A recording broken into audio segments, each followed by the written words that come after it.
So then let's get to chapter 2. Chapter 2 kicks off because he's going to get into in chapter 2 what these covenants of Abraham are, these covenants of the fathers. Chapter 2 starts off, interestingly, Abraham gets married. And the Lord says, Abraham, get thee out of thy country and from thy father's house to a land that I'll show thee. And then Abraham is going to receive what we know as the Abrahamic Covenant. He says that the Lord appeared unto him and tells him that he'll give him a strange land and that his name is Jehovah in verse 8. I know the end from the beginning. And in verse 9, I'll make of thee a great nation. I'll bless thee above measure.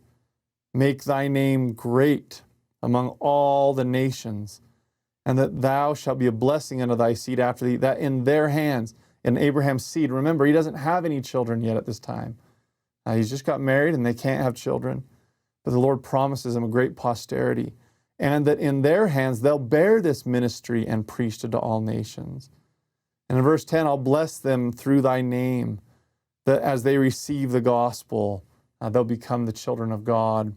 So within all of this, not directly in here, we get what's known as the Abrahamic Covenant. And when I was a kid, I was taught the Abrahamic Covenant through the 3 Ps. And I would pass that on to you. I don't know where this originates from. It was just the way I taught it. I remember it. It's the way I teach it now. The first P is a promised land, or what we would interpret today as inheriting the celestial kingdom.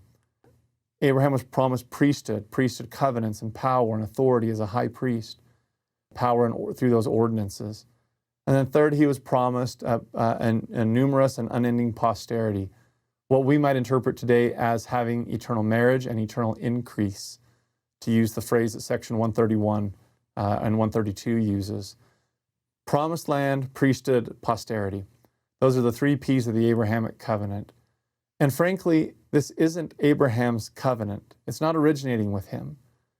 We could call this Melchizedek's covenant, and Enoch's covenant, and Noah's covenant, and Adam's covenant. This is the covenant of the fathers. This is the covenant of exaltation that we receive, that points us, by the way, to how to become like God, to grow grace by grace, and to receive a fullness of his blessings for women and for men. It's really cool when you start thinking of it that way. When people accept the gospel, they become part of Abraham's family. But we have to enter into the covenants of Abraham, this covenants of the fathers also, to receive a fullness of the blessings of the Abrahamic covenant.